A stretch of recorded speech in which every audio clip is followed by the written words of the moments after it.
Saya akan membahas dari sisi manfaat maupun pengaruh dari lifestyle ya terkait dengan perkembangan yang salah satu aspek di era pandemi ya, atau adanya isolasi mandiri yang dilakukan.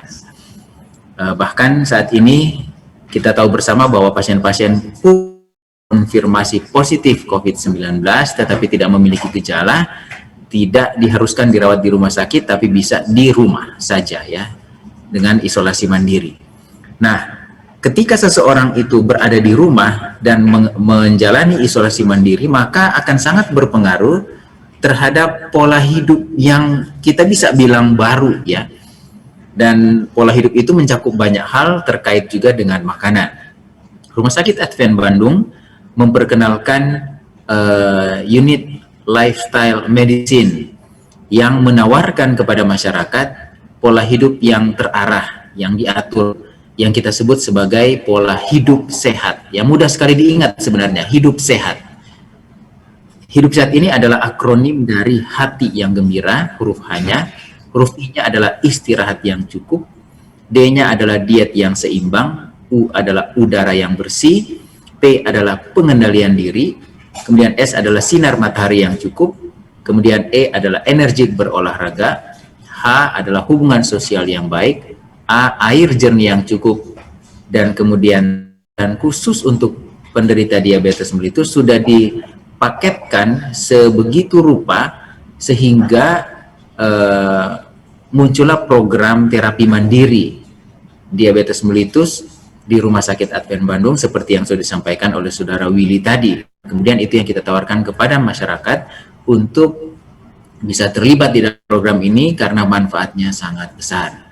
Nah, sekarang terkait dengan pola hidup yang ada di rumah karena isolasi mandiri tentu saja akan terpengaruh secara keseluruhan maupun pola dietnya atau pola makannya. Pengaruhnya seperti biasanya ada dua jenis, apakah itu bersifat positif atau bersifat negatif. Nah, dari penelitian yang dilakukan saat penelitian yang dilakukan di era pandemi COVID-19 ini ditemukan bahwa dampak pola hidup yang positif di masyarakat terkait dengan karantina atau isolasi mandiri lebih banyak ada di rumah itu ternyata dapat COVID-19. Kemudian tampaknya mendorong untuk terjadinya perubahan perilaku sehat. Sayangnya perubahan perilaku sehat yang dialami ini ternyata hanya terdapat pada kelompok orang yang disebut orang-orang yang concern ya, sudah mulai ingin untuk melakukan hidup sehat. Nah, perlu diketahui Bapak dan Ibu bahwa hidup sehat ini adalah hal yang kebutuhan dasar dari seseorang untuk bertahan atau survive dari berbagai masalah kesehatan yang ada, terutama penyakit tidak menular yang sudah dijelaskan sangat rinci tadi oleh Dr. Ervita. Namun pola hidup sehat ini juga sering diabaikan, sangat penting tapi sering diabaikan, dianggap tidak penting jadinya, sehingga akhirnya angka penyakit tidak menular itu bukannya menurun tetapi bahkan mengalami peningkatan. Hal positif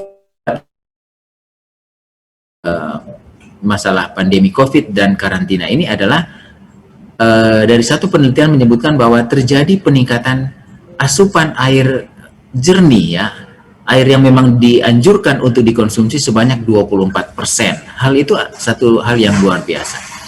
Kemudian hal yang positif yang lain adalah terjadi penurunan asupan fast food 37%. Walaupun ini juga mungkin dipengaruhi karena pembatasan sosial berskala besar sehingga nggak boleh makan di restoran-restoran tertentu, sehingga ini mungkin berpengaruh terhadap terjadinya penurunan asupan fast food sebanyak 37%. Dan hal yang lain adalah 48% populasi dari penelitian ini melaporkan ada terjadinya peningkatan asupan makan rumahan, lebih senang makan di rumah.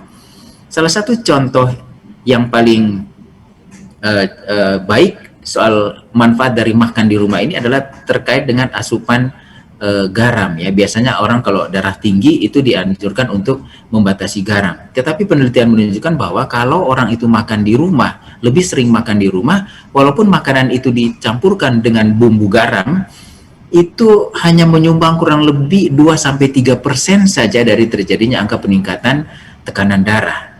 Tapi kalau lebih banyak makan di rumah, itu menyumbang 70% lebih penyebab terjadinya darah tinggi karena garam. Itu apabila makan di luar rumah. Nah, itulah sebabnya peningkatan asupan makan rumahan ini merupakan satu hal yang sangat baik sebenarnya, dan mencakup 48%, karena biasanya kalau makan di rumah kita bisa mengontrol jenisnya dan lain sebagainya. Tapi kalau makan di rumah, di luar rumah, biasanya hal ini akan sangat sulit untuk dilakukan. Tetapi selain masalah dampak yang positif, ternyata ada juga dampak yang negatif. Jadi penelitian ini menyebutkan bahwa kadang-kadang istilah stay at home itu diidentikan dengan stay at couch, ya. Ini tinggal di rumah itu diidentikan dengan hanya duduk-duduk aja di atas sofa. Nah, ini ternyata menjadi masalah yang sangat signifikan. Penelitian ini melaporkan bahwa 43% pasien yang lebih banyak di rumah melaporkan aktivitas fisiknya justru jadi berkurang. Dan ini satu hal yang sangat terkait dengan terjadinya obesitas, peningkatan jaringan lemak, dan kemudian memiliki potensi untuk menyebabkan terjadinya diabetes tipe 2. Tadi sudah dijelaskan oleh Dr. Ervita, dan akhirnya akan memperburuk keadaan dari orang tersebut. Kemudian 40 melaporkan terjadinya peningkatan screen time, ya. Jadi screen time ini adalah salah satu istilah yang digunakan untuk kita dewasa ini yang lebih banyak di depan handphone, smartphone, lebih banyak di depan laptop, lebih banyak di depan TV dan lain sebagainya. Dan 49% melaporkan memang hal ini meningkat. Kemudian yang masalah yang lain adalah 34% melaporkan terjadinya peningkatan asupan makan justru ketika kita stay at home. Ya. Dan kemudian 33% melaporkan terjadinya peningkatan kudapan atau makan di antara jam makan. Ngemil terutama yang dimakan adalah makanan-makanan di luar rekomendasi, yaitu makanan-makanan yang high salt, ya, tinggi garam, tinggi gula, tinggi minyak, dan lain sebagainya, tinggi lemak jenuh, dan lain sebagainya. Padahal di era pandemi COVID-19 ini diharapkan kita bisa makan lebih teratur. Kalaupun harus ngemil, itu yang dianjurkan adalah makanan yang berbasis tumbuh-tumbuhan utuh atau buah-buahan Nah, kita melihat hal-hal yang dampak negatif dari adanya isolasi mandiri atau karantina di era pandemi COVID-19. Dan kemudian disebutkan bahwa masalah-masalah ini, terutama terjadinya penurunan aktivitas fisik itu, ternyata berpotensi untuk trigger atau memicu terjadinya perburukan dari COVID-19.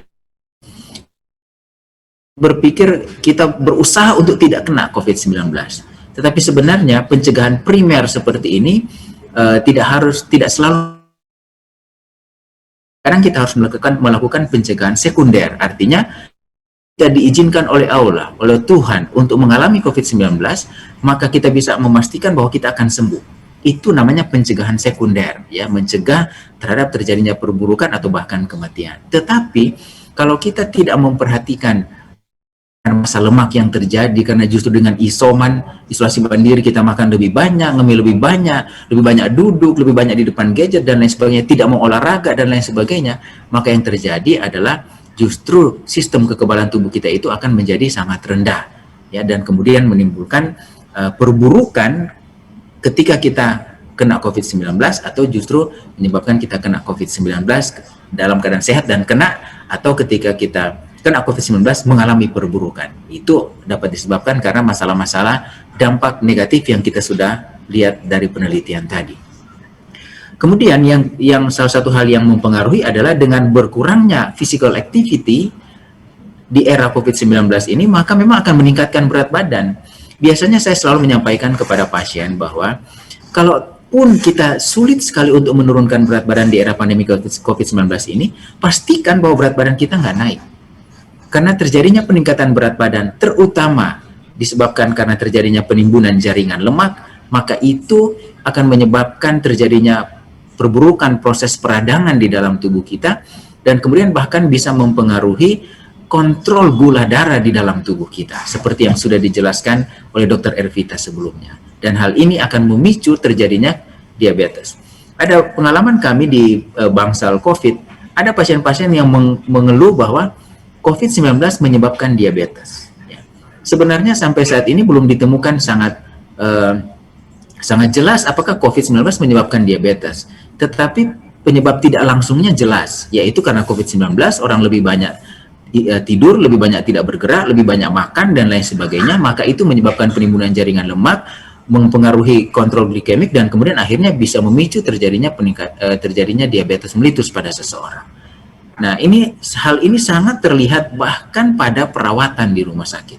Ya, pasien diizinkan untuk membawa makanan dari luar, biasanya ingat bahwa pasien yang dirawat di rumah sakit kan lebih banyak tidur, tetapi yang terjadi lebih banyak tidur dan lebih banyak makan, karena banyak sekali disuplai dengan makanan-makanan dari keluarga. Bahkan ini terjadi sampai pada tingkat perawatan di intensive care sekalipun.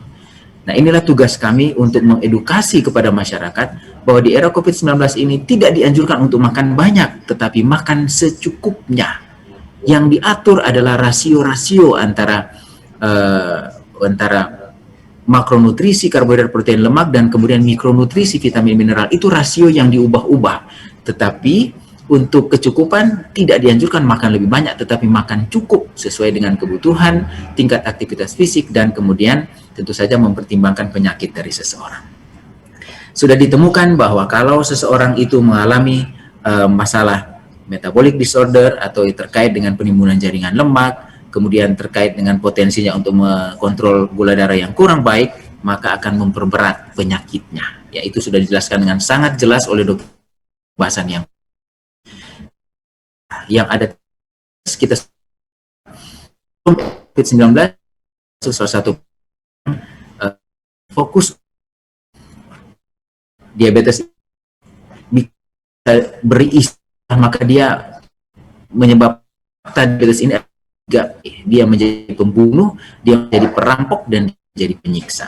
Mengapa dia menjadi pembunuh? Karena dia menyebabkan kematian yang cukup signifikan. Tadi sudah disampaikan berapa angkanya ya oleh Dr. Ervita. Dia menjadi perampok karena dia menyita banyak jutaan dolar biaya untuk penanganan diabetes, yang harusnya biaya itu mungkin kita bisa pakai untuk jalan-jalan, senang-senang ya, tetapi yang terjadi adalah kita harus sisihkan dana untuk penanganan dari diabetes. Dan kemudian dia menjadi penyiksa. Tadi Dr. Ervita sebutkan tadi, hanya dalam beberapa detik berapa orang yang sudah mengalami kehilangan kaki gara-gara diabetes mellitus tipe 2 ya. Betul-betul dia menjadi penyiksa. Belum kalau dengan komplikasi yang lain, misalnya dengan menjadi buta ya, retinopati, menjadi tidak bisa melihat dan lain sebagainya, ini akan menyiksa seseorang. Itu sebabnya kita perlu waspada dengan fakta tentang diabetes ini. Nah, sekarang pertanyaannya, apakah semua fakta ini tidak cukup kuat untuk membuat kita memiliki niat yang kuat untuk memerangi diabetes mellitus tipe 2 dengan merubah pola hidup kita? Kita lihat tadi tata laksana diabetes mellitus tipe 2 yang disampaikan oleh Dr. Ervita. Sejak awal, lifestyle itu, perubahan pola hidup itu sudah ditunjukkan. Awal, fase berikutnya, dan fase berikutnya, perubahan pola hidup itu dianjurkan. Jadi sebenarnya perubahan pola hidup, lifestyle, healthy lifestyle ini menjadi kebutuhan dasar dari semua orang, apalagi ketika kita mau memerangi diabetes mellitus tipe 2. Mari kita renungkan hal ini. Nah, apakah diabetes itu bisa dikontrol dengan perubahan pola hidup? Berbagai penelitian yang sudah dilakukan, bahkan yang bersifat penelitian yang bisa hasilnya itu bisa sangat yakin kita gunakan untuk diterapkan, itu menunjukkan bahwa lifestyle itu justru sangat memberi manfaat yang sangat besar untuk mengalahkan diabetes mellitus. Dan hal ini kami sudah buktikan lewat program diabetes yang sudah dilakukan di Rumah Sakit Advent Bandung.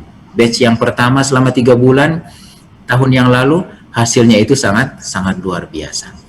Nah, penelitian-penelitian ini jelas menunjukkan bahwa dengan melakukan perubahan lifestyle, perubahan pola hidup ke arah yang lebih baik, maka secara bermakna itu akan memperbaiki beberapa parameter terkait dengan penilaian perjalanan penyakit dari kencing manis, diabetes mellitus, terutama yang tipe 2 ya, penyakit kencing manis yang dialami oleh orang yang sudah dewasa. Nah, banyak sebenarnya penelitian yang menunjukkan bahwa efek dari pelaksanaan pola hidup ini sangat bermanfaat untuk pasien diabetes mellitus tipe 2. Tetapi justru pola hidup ini belum oke diterima oleh masyarakat.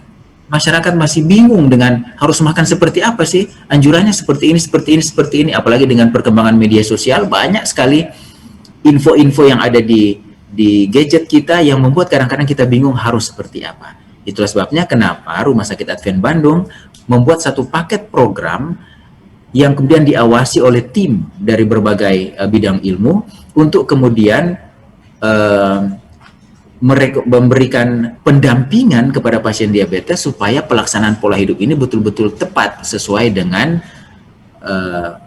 kebutuhan dari pasien tersebut. Ya, itulah sebabnya kami sangat menganjurkan bagi Bapak dan Ibu yang memiliki diabetes mellitus tipe 2 atau bagi Bapak dan Ibu yang memiliki keluarga yang memiliki diabetes mellitus tipe 2 untuk terlibat di dalam program ini. Tidak ada salahnya mengikuti program ini karena program ini adalah satu program yang sudah terbukti sangat bermanfaat dan kemudian hasilnya bisa dinikmati untuk seumur hidup. Ya.